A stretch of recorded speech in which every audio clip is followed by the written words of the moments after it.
Hey guys! So this is actually the last video I'm going to be making on my interview with Felipe Zapata. This last video is focused on challenges that Felipe faced as a minority and as an immigrant coming into the US, being a person of color, getting into science. It's also going to be focused on different programs and initiatives that can help you in your journey getting into science, getting started. Just a quick little heads up. So around at the end of minute 20, you might see that it gets like really dark and you can't really see my face, but just like bear with me, listen to what Felipe has to say. Like, I'm still talking, so it's fine. It was my first interview and I forgot to turn the lights on, so you know, we're learning. Yeah. But also, what I feel it's potentially a good way to think about it too is to maybe look for a mentor that somehow you feel either identified or represented. And I feel that can sometimes be easier, but also kind of boost your confidence that you can talk to somebody who potentially is like you, somebody who is maybe from your same background or from your same gender or any of those things could be a good entry point to make these networking opportunities less awkward. And once you have Yes. a foot on the door, I think things get easier. Once you sort of are connected with somebody and they, I don't know, you have a chance to be in a lab or work with students or work with postdocs, then the whole network situation gets easier in the sense that you are already kind of part of a team. But that first sort of connection is critical, and I would say that approaching people it's the best way, like sending emails and be persistent. I mean, sometimes, as I said, we are really busy as faculty members, but sometimes we have the time to reply, and I mean, most people reply when they can to those requests by students. Thank you. So we'll circle back to that part about identity, kind of similar to what you were talking about, like mentorship and networking. So are there any like specific mentorship like programs or initiatives that you would represent maybe for like underrepresented groups or groups who are just starting to get started, who are just getting started in science? Well, I don't work specifically in any of those programs, but I have been Hmm. part of multiple discussions and societies where we are trying to implement these kind of programs. So, for example, in the society, in the Botanical Society of America, which is the society where most people who study plants in the US are members on. And it's not only in the US, people from all the world, but it's mainly in the US because it's based here. uh, I was part of that society in kind of a meeting that we had a few years ago on how to increase opportunities for underrepresented minorities and how can we increase opportunities for mentorship. And we develop ideas that then the society is trying to implement across sort of the whole range in science. So from college to faculty members, and how to provide opportunities for mentorship, specifically for people who are either new to science, that they haven't had an experience before in science, that they are the only ones in their family with a scientific degree, people who are minorities in science. So we're trying to provide these kind of network opportunities for people to start to interact with each other and feel connected and feel part of the whole sort of system, the academic system.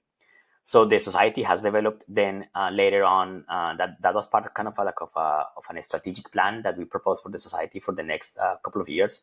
And the society has tried to implement different programs. So they have come up with programs for like undergrad students or high school students who can attend meetings, or research in the summer for high school students and so on. So I also wanted to ask, so you are an immigrant from Colombia, so I kind of wanted to ask, like, what barriers did you overcome as an immigrant coming into like a stereotypical, we were talking about this before, it was a stereotypically like scientific environment. So could you talk a little bit more about how you overcame those barriers? Yeah. So well, definitely an immigrant, one of the first barriers that I faced was the language.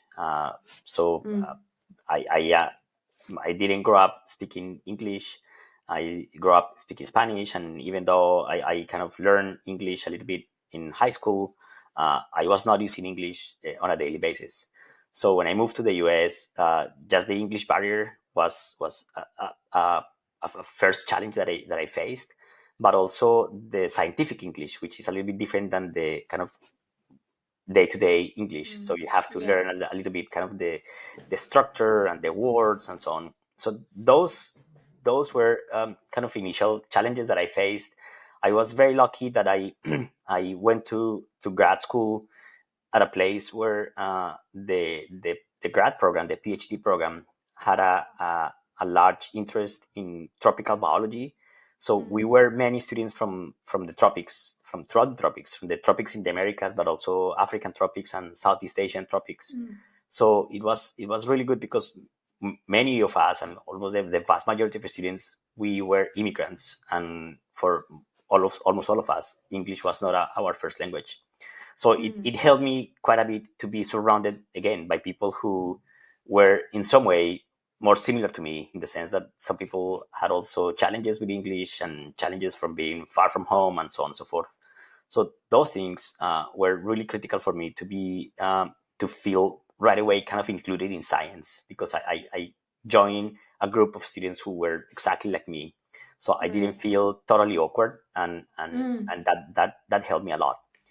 But of course, as I start to move on sort of in the academic system in the US, then things start to change, because, I mean, as you know, it becomes really competitive all the way until you get to becoming a professor, and the representation of minorities and immigrants, it's gets kind of smaller as you go up all the way to full professors. So in that case, that kind of was a different type of challenge, more a challenge of basically showing the value that I had as a scientist. That I could, even though I was not a native American, I could be part of the American system, in the sense of I had my degree, my research was kind of speaking for myself. I was doing research, like really top of the line research, that opened the doors for me to become a faculty member. And I think that the challenge there was more like be able to sort of overcome the fear of that imposter syndrome that sometimes most of us have. Like, maybe you are not good enough, maybe you have a thick accent and people are not going to get it, and so on. But I think that overcoming those fears really, really helped me to achieve what I wanted, and here I am. Basically, I made it all the way to become a professor at a research university, and I feel totally included now in the field. And now I am part of the field, so now I am part of the whole academic structure that I am trying to provide support now for people, and mentorship for people who want to achieve the same. So here Felipe talked about like challenges he faced as a minority, as an immigrant going into science, as well as some things that helped him along his journey. Again, being surrounded by other immigrants, by other minorities in science, kind of like helped him overcome that like awkward barrier.